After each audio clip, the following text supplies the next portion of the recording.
अस्सलामुअलैकुम। RPSC first grade के लिए 1000 सवालों के पीवाईक्यू सीरीज में मैं आपका खैर मकदम करता हूं। इस सीरीज में हमने आरपीएससी द्वारा आयोजित उन तमाम परीक्षाओं के पेपर्स को शामिल किया है जो हमारे सिलेबस से रिलेट करते हैं, जैसे आरपीएससी फर्स्ट ग्रेड के पुराने paper, RPSC second grade, set के पेपर और कॉलेज लेक्चरर के पेपर।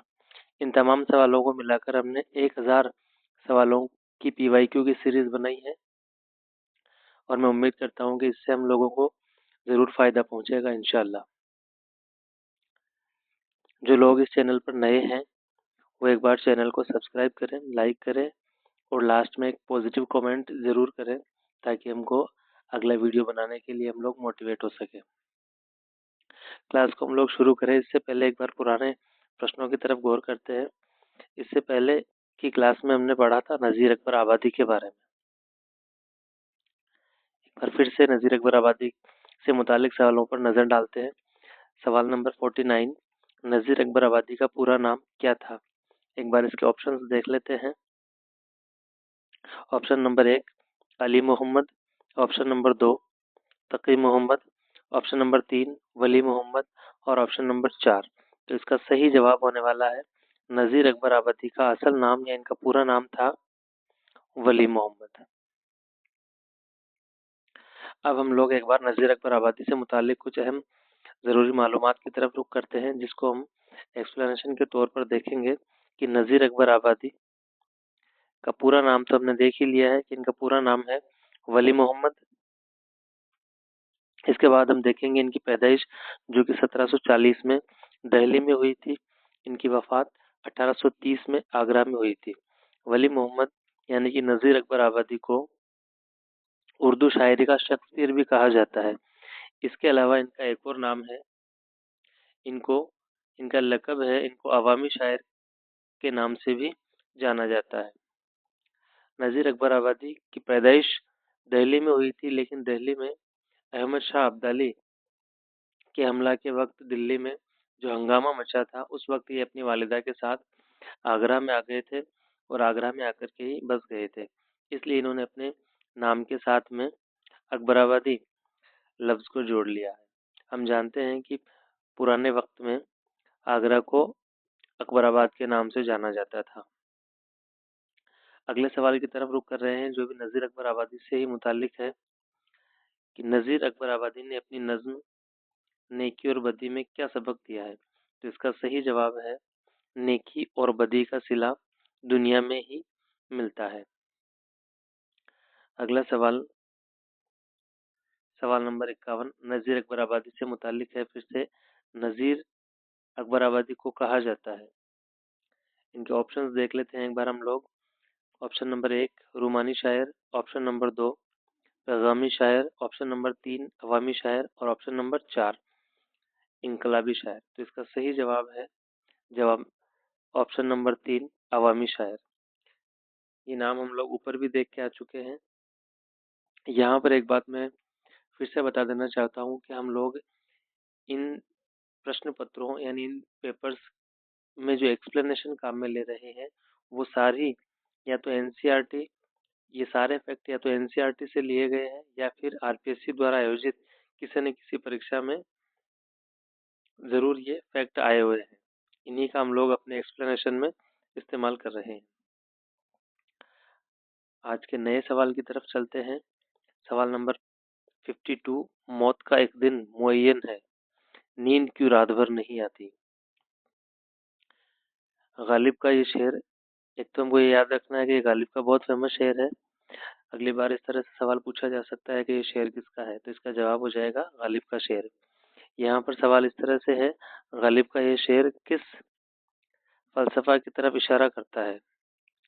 सवाल नंबर 1 जिंदगी की पर ऑप्शन नंबर 1 जिंदगी की परेशानी, ऑप्शन नंबर 2 जिंदगी की बेशबाती, ऑप्शन नंबर 3 जिंदगी की लाफानियत और ऑप्शन नंबर 4 इनमें से कोई नहीं। तो इसका सही जवाब हो जाएगा जवाब नंबर 1। ये शेर जिंदगी की परेशानी की तरफ इशारा करता है। अब हम लोग गालिब से मुतालिक कुछ फैक्ट देख लेते हैं एक्सप्लेनेशन के तौर पर। कि गालिब जो है इनका पुराना तखल्लुस था असद। इनका पुराना तखल्लुस क्या था? असद। बाद में इन्होंने अपना तखल्लुस तब्दील करके गालिब रख लिया था। इनका जो पूरा नाम है वो भी यही है, असदुल्ला खां।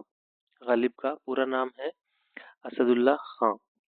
गालिब की पैदाइश 1797 में 1797 में आगरा में हुई थी और इनकी वफात 1869 यानी 1869 में दिल्ली में हुई थी। ये तीनों चारों ही सवालात एग्जाम के पॉइंट ऑफ व्यू से इम्पोर्टेंट है। गालिब से मुतालिक कई सवालात परीक्षाओं में इस तरह के पूछे जा चुके हैं। अब हम देखेंगे गालिब के अहम मजमूए कौन कौन से हैं जो इन्होंने अपने कारनामे के तौर पर लिखे हैं। तो इनका पहला अहम मजमुआ है औदे हिंदी और दूसरा मजमुआ है उर्दू मोहल्ला। पहला है औदे हिंदी और दूसरा है उर्दू मोहल्ला। यहाँ तक हमने देखा है गालिब के बारे में कि गालिब का जो इब्तिदाई तखल्लुस था वो था असद। गालिब का इब्तिदाई तखल्लुस था असद। गालिब का असल नाम या पूरा नाम हम कह सकते हैं असदुल्ला खान था।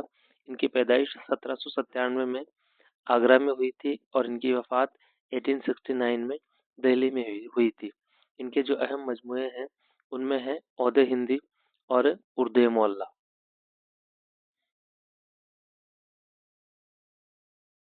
उर्दू मोहल्ला। अगले सवाल की तरफ यहाँ से हम लोग रुख करते हैं। सवाल नंबर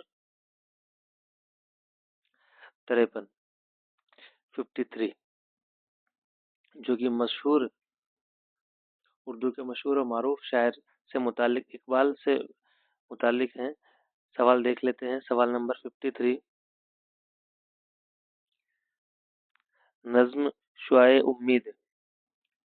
नज्म शुआए उम्मीद में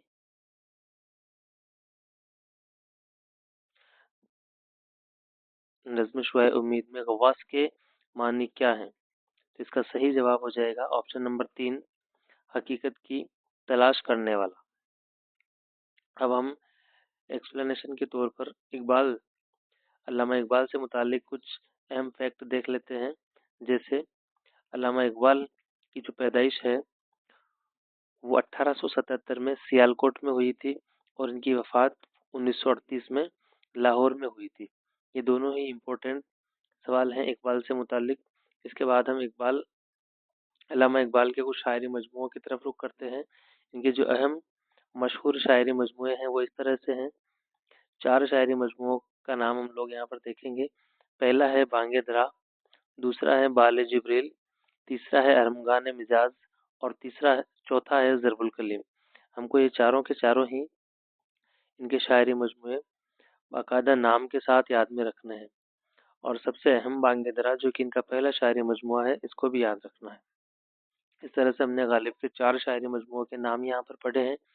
पहला है बांगे दरा, दूसरा है बाले जिब्रील, तीसरा है अरमगान मिजाज और चौथा है ज़रबुल कलीम। अगले सवाल की तरफ रुख करते हैं। शिआए उम्मीद नज्म में मगरिब का मुतजाद अल्फाज क्या है? एक बार हम लोग ऑप्शंस देख लेते हैं इसमें। सवाल नंबर 54 के ऑप्शन है। ऑप्शन नंबर फर्स्ट जुनूब, ऑप्शन नंबर 2 शुमाल, ऑप्शन नंबर 3 मशरिक और ऑप्शन नंबर 4 दक्कन। इस सवाल को यहाँ पर डिलीट किया गया है। आरपीएससी की तरफ से इस सवाल को डिलीट किया गया था इसलिए यहाँ पर स्टार लगा हुआ है। फिलहाल हम सवाल को नया रूप देकर के इस तरह से देख लेते हैं कि नज्म शुआए उम्मीद के शायर कौन है। तो इसका जवाब हो जाएगा अल्लामा इकबाल। इसके जो शायर हैं, इसके जो खालिक हैं वो कौन है? अल्लामा इकबाल। और इकबाल से मुतालिक हमने ऊपर कुछ अहम ज़रूरी फैक्ट को देख लिया है, याद कर लिया है। अब हम अगले सवाल की तरफ रुख करते हैं। सवाल नंबर 55। इकबाल की शायरी की खूबी क्या है? ऑप्शन देख लेते हैं। ऑप्शन नंबर 1 रूमानियत, ऑप्शन नंबर 2 फलसफा, ऑप्शन नंबर 3 सियासी और ऑप्शन नंबर 4। तो यहाँ पर इसका सही जवाब होने वाला है फलसफी शायर थे। तो इनकी शायरी की जो खूबी है वो क्या हो जाएगा? फलसफा। अगले सवाल की तरफ बढ़ते हैं। नंबर जो कि साहिर लुधियानवी से मुताल्लिक है। साहिर लुधियानवी के शायरी मजमूए का नाम है। ऑप्शंस देख लेते हैं। ऑप्शन नंबर 1 तन्हाइयाँ, ऑप्शन नंबर 2 तलखियाँ, ऑप्शन नंबर 3 ख्वाब ख्याल और ऑप्शन नंबर 4 जाम व सबू। तो इसका सही जवाब हो जाएगा जवाब नंबर 2 तलखियाँ। साहिर लुधियानवी का जो शायरी मजमुआ है वो है तलखियाँ। अब हम साहिर लुधियानवी से मुतालिक कुछ अहम ज़रूरी फैक्ट्स देख लेते हैं। जैसे इनका जो असल नाम है वो है अब्दुल हई। साहिर लुधियानवी का असल नाम क्या है? अब्दुल हई। इसके अलावा इनकी पैदाइश 1921 में लुधियाना में हुई थी और इनकी वफात 1980 में मुंबई में हुई थी।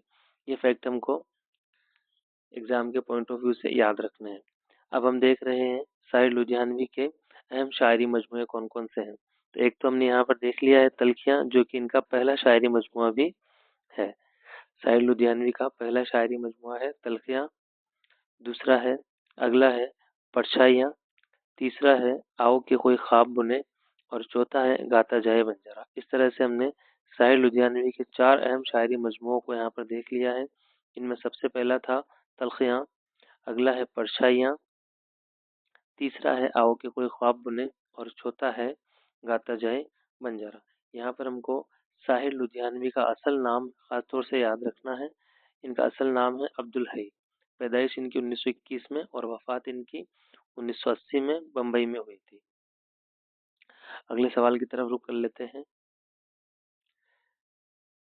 सवाल नंबर 57, अनीस का पूरा नाम क्या है? ऑप्शंस देख लेते हैं एक बार।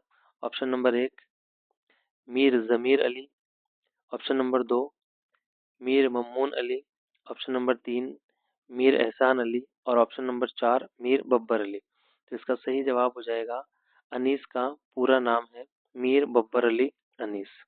अनीस इनका तखल्लुस था। अब हम अनीस से मुतालिक कुछ फैक्ट्स देख लेते हैं। जैसे अनीस का पूरा नाम हमने देख ही लिया है। अनीस का पूरा नाम है मीर बब्बर अली और अनीस इनका तखल्लुस है। हम देखेंगे कि शुरुआत में इनका तखल्लुस अनीस न होकर के क्या था? हजी। इनका शुरुआती तखल्लुस हजी था। इसको हम देखेंगे अभी। अब हम देख रहे हैं अनीस की पैदाइश। तो अनीस की जो पैदाइश है वो हुई थी 1802 में फैजाबाद में। अनीस अनीस की वफात 1874 में लखनऊ में हुई थी। अनीस आसिफउद्दौला के दरबार में आसिफउद्दौला की दावत पर लखनऊ गए थे। किसकी दावत पर?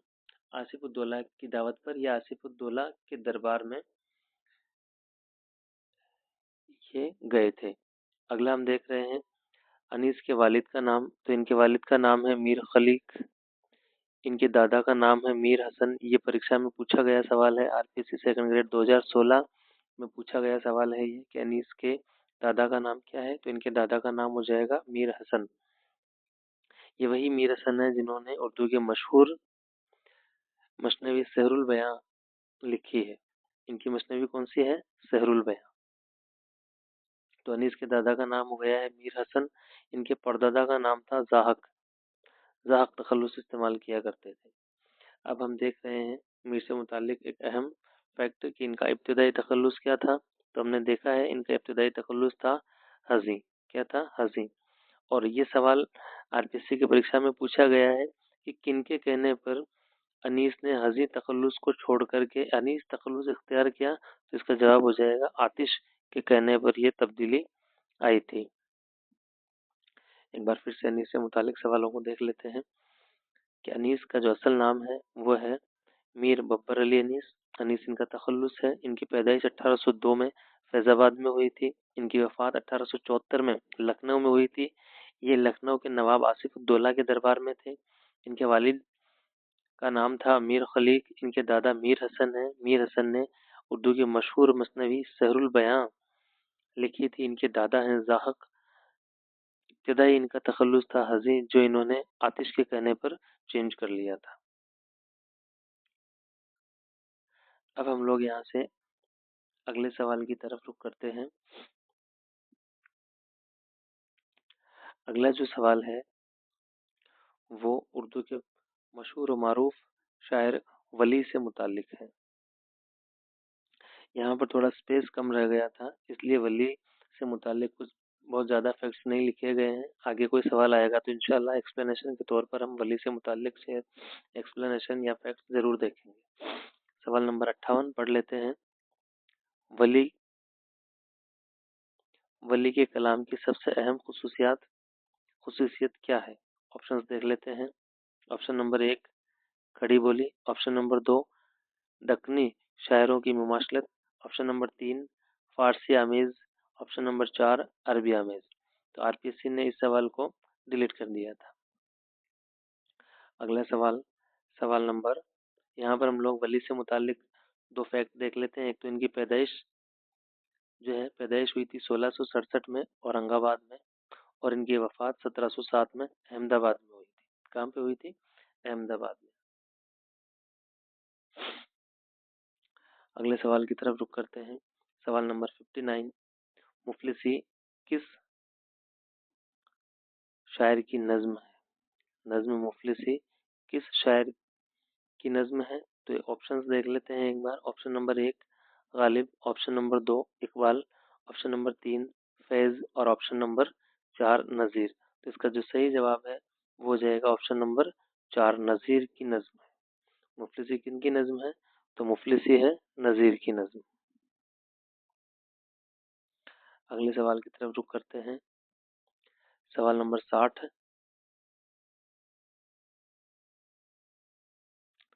दर्द उर्दू के किस दबिस्तान से ताल्लुक़ रखते हैं? दर्द जो है वो उर्दू के किस दबिस्तान से ताल्लुक़ रखते हैं? तो एक बार इसके ऑप्शन देख लेते हैं। दबिस्तान दिल्ली, ऑप्शन नंबर 2 दबिस्तान लखनऊ, ऑप्शन नंबर 3 दबिस्तान रामपुर और ऑप्शन नंबर 4 दबिस्तान अजीमाबाद। इसका जो सही जवाब है वो होने वाला है ऑप्शन नंबर 1 दबिस्तान दिल्ली। हमको ये याद रखना चाहिए कि दर्द ने कभी भी दिल्ली को नहीं छोड़ा, चाहे दिल्ली में कितना भी हंगामा हुआ हो, कितनी भी गदर हुई हो, कैसे भी हालात रहे हो, दर्द ने दूसरे दीगर शायरों की तरह दिल्ली को कभी नहीं छोड़ा। यहाँ पर हम दर्द से मुताल्लिक कुछ फैक्ट्स देख लेते हैं।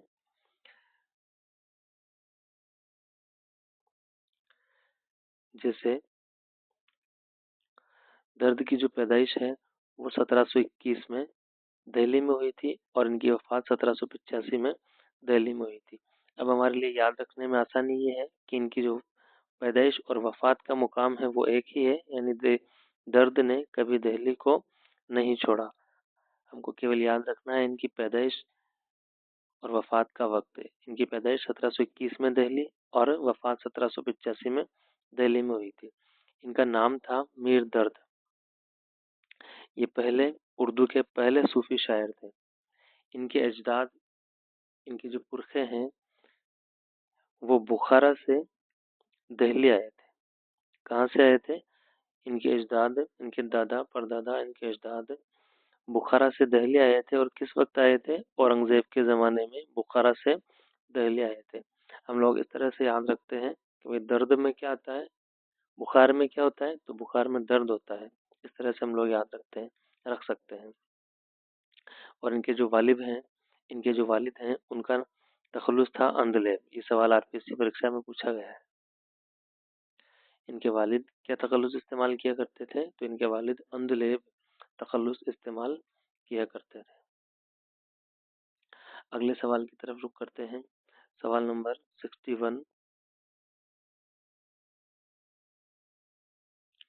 उर्दू का सबसे बड़ा तंज़ो मज़ाह का शायर कौन है?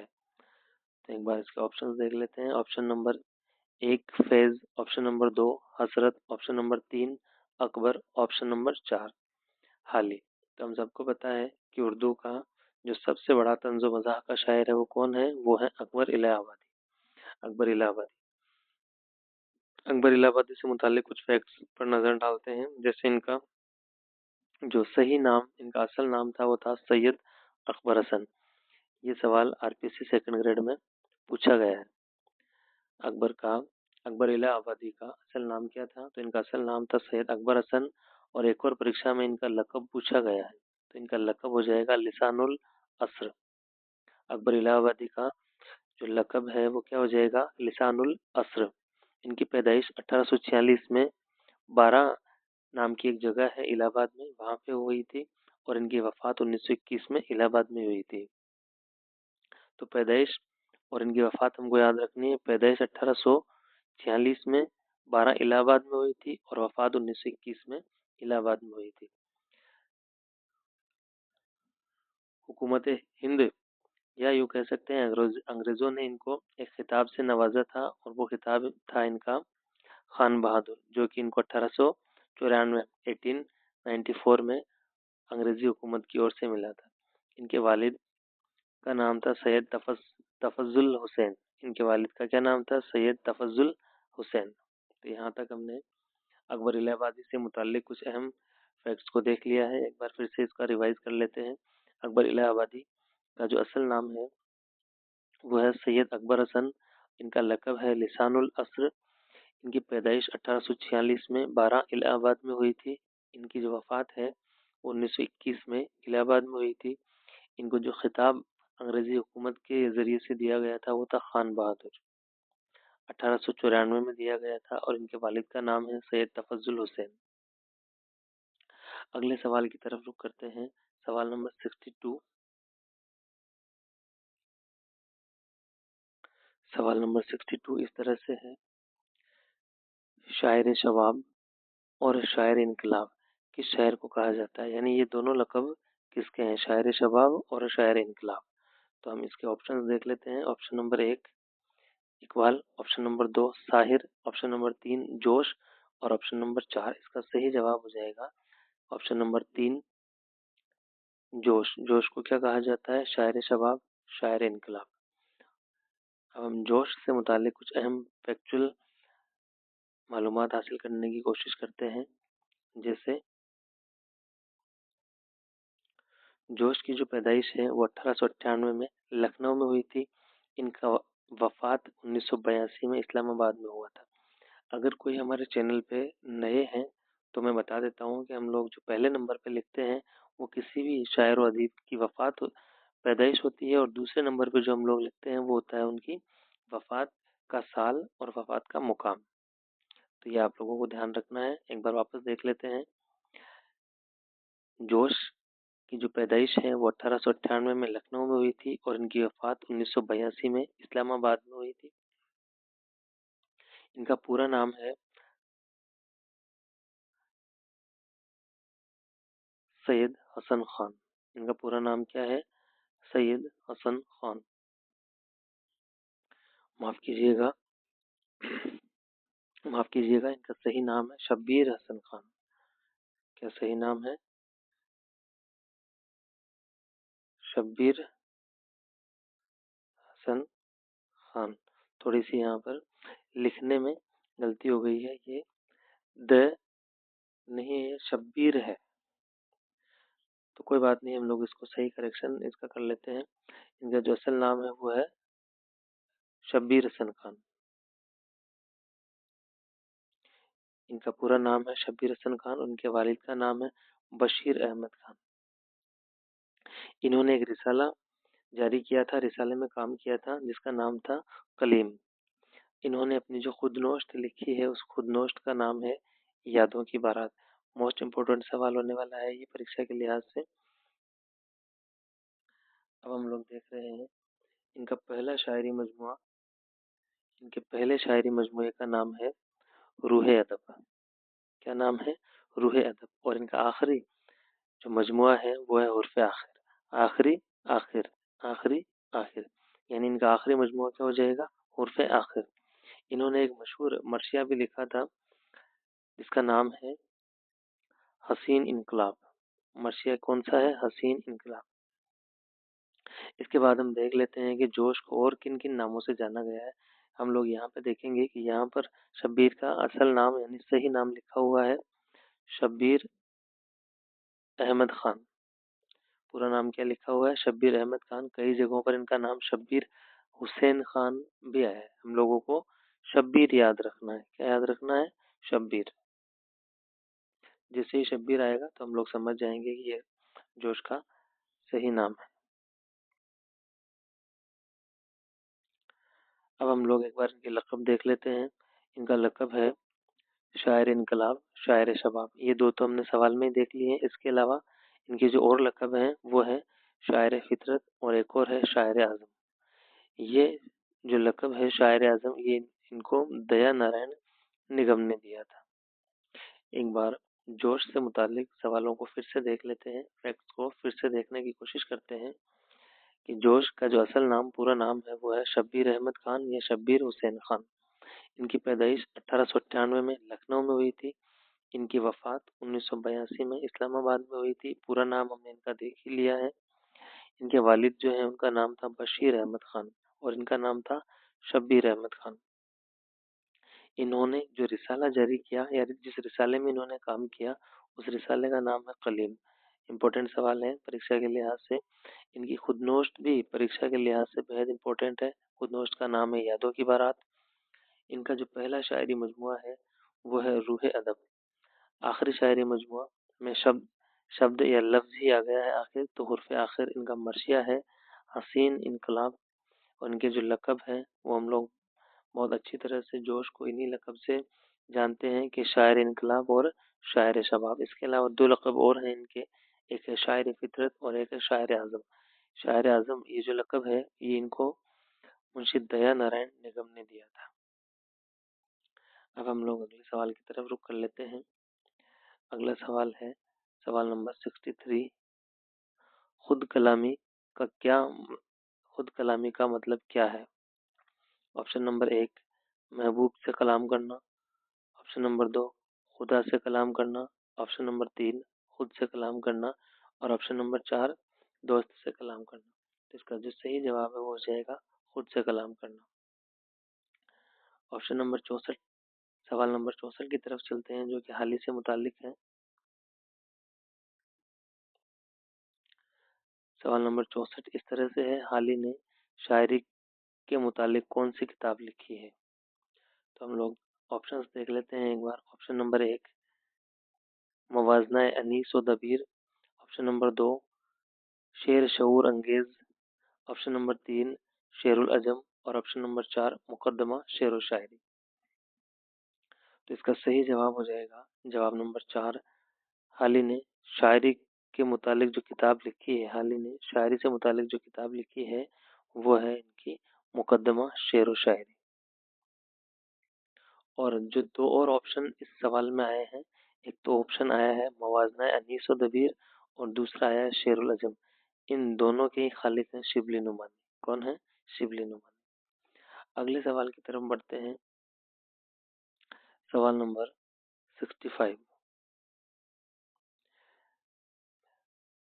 दिल अगर दिल है तो जिस राह पर ले जाएगा, दर्दमंदों की वही राह गुजर भी होगी। इस शेर में हसन जज्बी ने दर्दमंदों की राह गुजर कौन सी बताई है?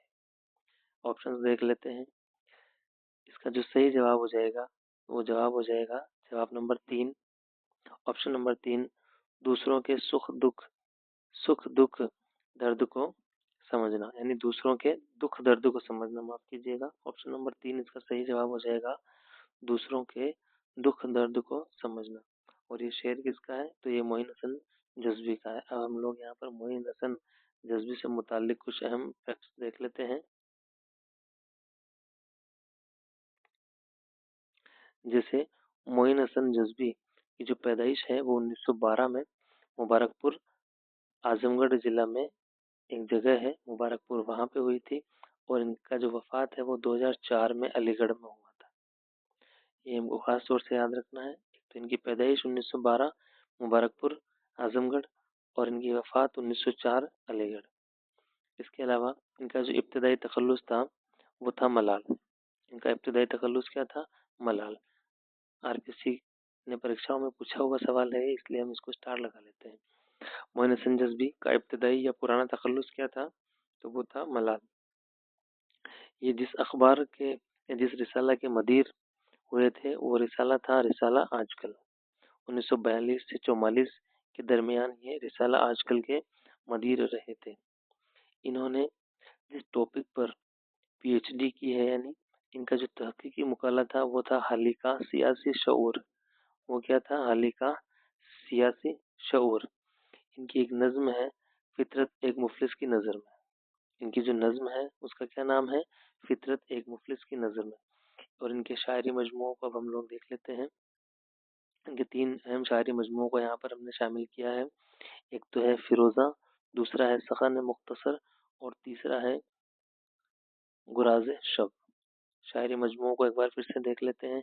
फिरोज़ा, सख़न मुख्तसर और गुराज़ शब, ये इनके अहम शायरी मजमूए हैं। मैं उम्मीद करता हूँ कि यहाँ तक के जो PYQ हैं उनका एक्सप्लेनेशन और PYQ आप लोगों को समझ में आए होंगे। अगर ये क्लास ये वीडियो आपको समझ में आया है तो आप चैनल को सब्सक्राइब कीजिए, वीडियो को लाइक कीजिए, अपने दोस्तों के साथ शेयर कीजिए और एक पॉजिटिव कमेंट ज़रूर कीजिए। शुक्रिया।